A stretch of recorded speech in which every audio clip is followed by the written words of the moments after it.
بسم اللہ الرحمن الرحیم۔ السلام علیکم ورحمۃ اللہ وبرکاتہ۔ پچھلی ویڈیو میں بھی آپ سے بات ہوئی تھی موت کے بعد زندگی کی۔ آج اس کا پارٹ 2 کہ حیات بعد الموت، زندگی کے بعد حیات کیسے ممکن ہے۔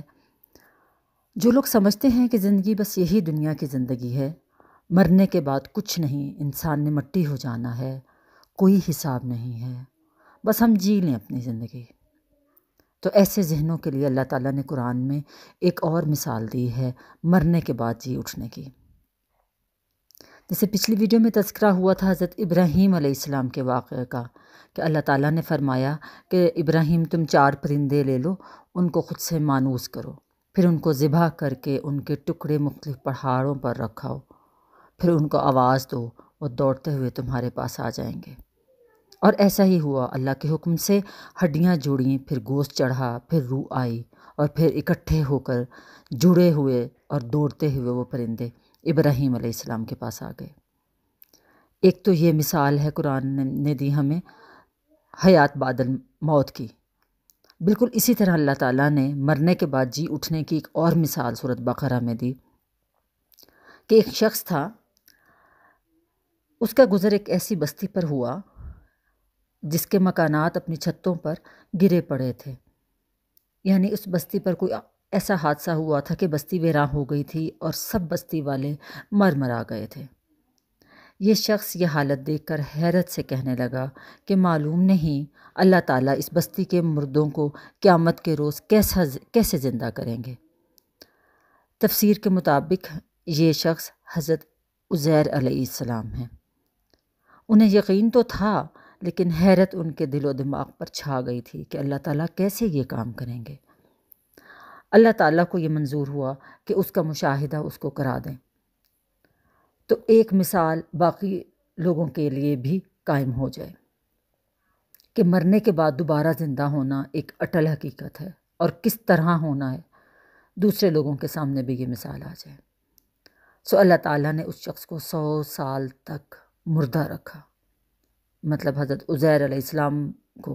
اور عزیر علیہ السلام کا نام تو آیت میں نہیں آیا، لیکن تفسیر کہتی ہے کہ حضرت عزیر علیہ السلام تھے۔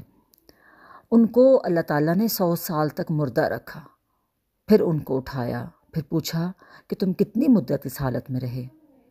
انہوں نے کہا کہ 1 دن رہا ہوں گا یا 1 دن سے بھی کم۔ اللہ تعالیٰ نے فرمایا کہ نہیں، بلکہ اس مردہ حالت میں تم 100 سال رہے۔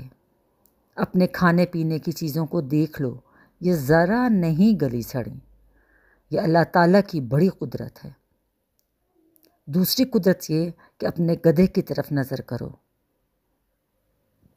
اس کا گل سڑ کر کیا حال ہو گیا ہے، ہم اس کو تمہارے سامنے زندہ کر دیتے ہیں۔ اللہ تعالیٰ فرماتا ہے کہ ہم نے تجھ کو مار کر اس لیے زندہ کیا تاکہ ہم تجھ کو اپنی قدرت کی ایک مثال بنا دیں لوگوں کے لیے، کہ اس مثال سے بھی قیامت کے روز زندہ ہونے پر لوگ یقین کریں۔ اب گدھے کی ہڈیوں کی طرف دیکھ کر ہم ان کو کس طرح ترکیب دیتے ہیں، پھر ان پر گوشت چڑھاتے ہیں، پھر اس میں جان ڈالتے ہیں۔ غرض یہ سب کام ان کی آنکھوں کے سامنے پورے ہوئے۔ مطلب گدھا پہلے ہڈیاں جوڑیں، پھر گوشت چڑھا۔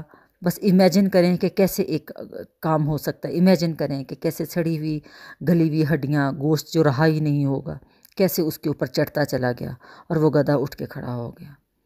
پھر جب یہ سب کیفیت ان کو دیکھنے سے واضح ہو گئی تو وہ بے اختیار کہہ اٹھے کہ میں دل میں یقین رکھتا ہوں کہ بے شک اللہ تعالیٰ ہر چیز پر پوری قدرت رکھنے والے ہیں۔ ان اللہ علی کل شیء قدیر۔ تو حالت جو بھی ہو، 100 سال ہو، 1000 سال ہو، 10,000 سال ہو، مرنے کے بعد جی تو اٹھنا ہی ہے۔ اور اللہ تعالیٰ کے لیے کوئی بھی کام مشکل نہیں، اس کا تو کن کہنا ہے، فیکون، ہر چیز ہو جانی ہے۔ اللہ تعالیٰ آپ کو اور مجھے اس قرآن پاک کو سمجھنے کی توفیق عطا فرمائے اور عمل کرنے کی بھی۔ جزاکم اللہ خیر۔